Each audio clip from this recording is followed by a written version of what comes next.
Hey guys, Taylor here from Beaten Jeans, and today I am day 7 post-reconstructive bilateral mastectomy. And I feel so good to have done my makeup and actually gotten ready because, to be honest with you, I have never felt uglier in my whole life as I have this past week. I'm a 2 times a day shower kind of girl, do my hair and makeup every day, and I haven't been able to do that, so putting makeup on makes me feel so good. Today I'm going to share with you my top items that I think are totally, completely necessary and essential if you have an upcoming mastectomy scheduled. Now, not in any particular order. My very first thing is my mastectomy pillow that I ordered on Amazon. As soon as I got out of my surgery, I was so out of it, but I do remember telling the nurse to please call my husband and tell him to bring my pillow. So this is so good for car rides because it protects you from the seatbelt. It just feels good to kind of hold it. I have 2 kids who are really jumpy and antsy and crazy. So I wear this, it clips. I'm not gonna try and reach around right now, but it clips to hold onto you. So it's sort of like, it sort of just feels like protection. It's so soft. I sleep with it every night. And my sister had told me, do not get one of those. You don't need to waste money on it. But I splurged and I got one, and I'm so glad that I did. A pillow I wish I would have ordered sooner. I ordered it today and it is coming, is a cylinder pillow, because at night I feel like I want something to wrap my arms around. I just feel like it would feel protective around my chest, and I'm very, very anxious to get that. I think it's gonna improve my sleep a lot because after a mastectomy, you have to sleep on your back. And what I wanna do when I'm sleeping is roll to a side. So I feel like if I have that, it's gonna protect me from rolling any further. And it's also just gonna have it's just gonna feel good to have a little bit of pressure on my chest.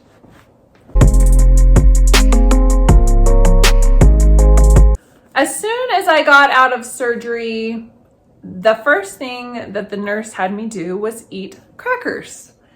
And the health conscious person that I am, even under anesthesia and drugs, I looked at the ingredients label of the cracker that they were going to feed me, and I noticed that one of the first ingredients was, I believe, some kind of oil, corn oil or soybean oil, and TBHQ, which is known to cause cancer. I cannot believe they're feeding their patients cancer-causing crackers in the hospital. It makes no sense to me.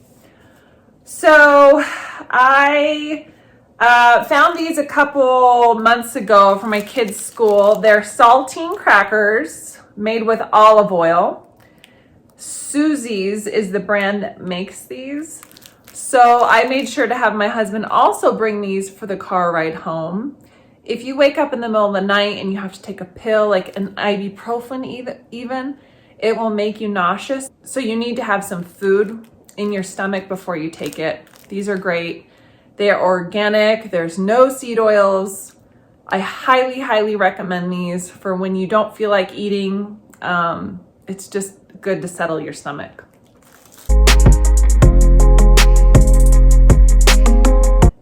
I am a highly organized person, and I watched Polly's video, which I'll link below, of her must-haves, and she had mentioned a notebook and pen to write down when you're taking your prescription medicine, because you have so many. I have 6 medicines I was taking, and you have to take them at certain parts of the day. So I made myself a medicine checklist here.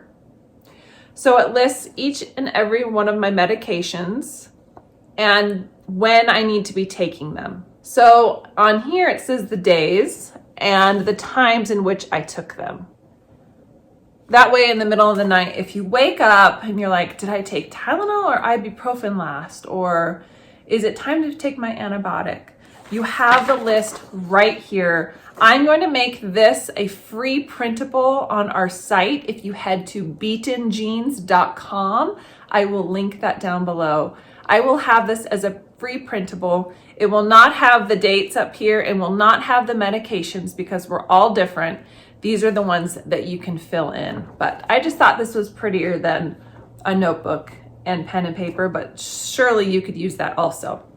Now, the hospital will send you home with a drain chart as well, but I just like being organized and cute, so I made my drain chart, which you have to keep track of how much you're producing in your drains in order to get them taken out. You have to have at least 30 milliliters per drain in less than 24 hours to have them removed. So this is a very important checklist to keep. And I will also make this a free printable on our website. Now your doctor's gonna send in all your prescriptions that you're gonna need, and it's a lot. One thing they do not send you home with are Tylenol and ibuprofen. I was able to switch to Tylenol and ibuprofen a couple of days after my surgery. I did not want to be taking narcotics anymore because they constipate you, something terrible. They certainly help with the pain, but so do these, but they do not constipate you. So I will link those down below as well.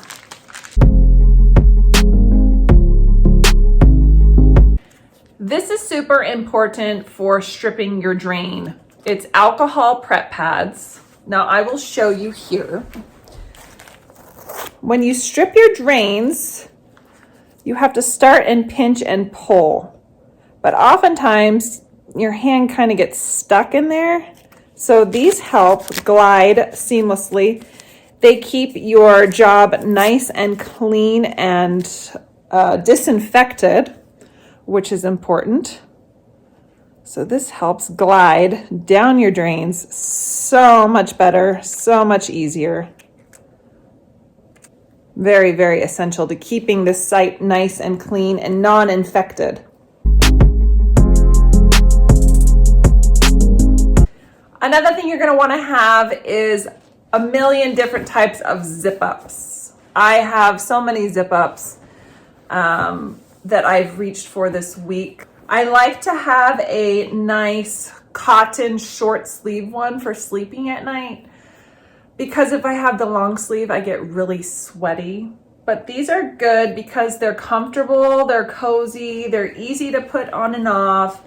They're easy to open when you have to take care of your drains. So my suggestion is just to have a variety of different zip-ups that you can switch in and out of, because certainly with range of motion after mastectomy, it's really hard probably to put on a shirt. So I think having lots of different zip-ups is essential for the surgery. Another clothing item that is so important is the bra. And of course, when you go in pre-surgery, your doctor's going to measure you and give you a mastectomy bra, and it probably looks something like this. This is good. It did the job, but Polly shared her bra with me, and when I put it on a couple days after my surgery, I couldn't believe how much better I felt. It is buttery smooth. It has Velcro zip-ups, Velcro over here to tighten, also on the shoulders, but it's just like a buttery, smooth, soft, cozy material.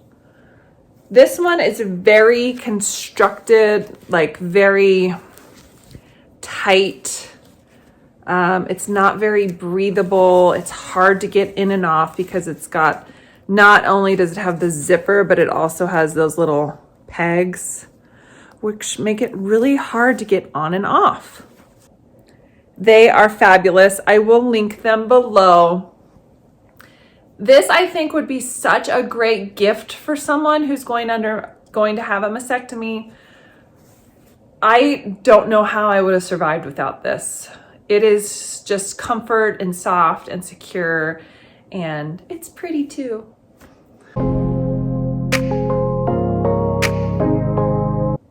After being intubated from mastectomy surgery, your throat is most likely going to hurt.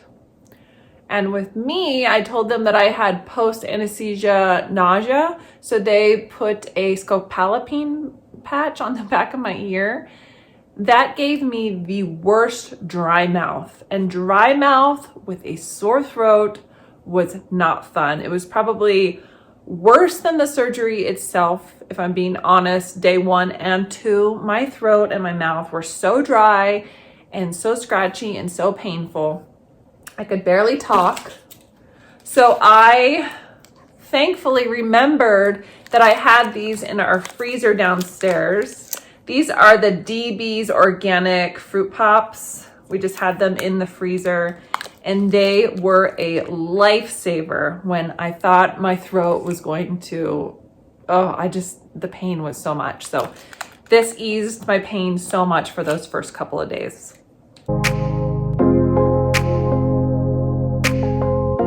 Lastly, you are not going to be wanting to put on shoes after the surgery. So I have 2 different types of slippers I've been wearing. One are for going out of the house. It is winter here, so these are fabulous. I wore these to the hospital for my surgery, and I also wore them to my post-op doctor's appointment. They're easy to put on, warm and cozy, and they're nice and good for the snow. They've got a nice thick sole. And then my little casual slippers that I wear around the house. I do not wear these outside. They are strictly inside slippers.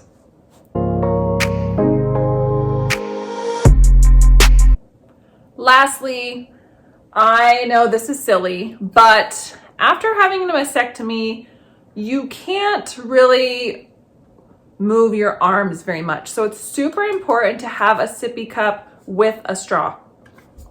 Because when you're laying in bed, you reach over, you can't really do this motion at first. So if you have something you can just bring up to your mouth and drink out of, it's so much better. Also, I like that it helps me keep track of how much liquid I'm drinking, because it's super important after being on anesthesia to wash and rinse all of that medication out of your body. So it's super important to be drinking a lot of fluid after your surgery. All right, that's it for my top essentials. If you are having a double mastectomy, I highly, highly recommend that you purchase or borrow or get all of these items. They helped me out so much each and every day, and I hope that this list helps you, helps ease your mind, helps you feel prepared. And I'm just thinking and praying of every single one of you for a successful outcome and a very positive experience ahead. All right, thank you guys so much for watching. Have a good one.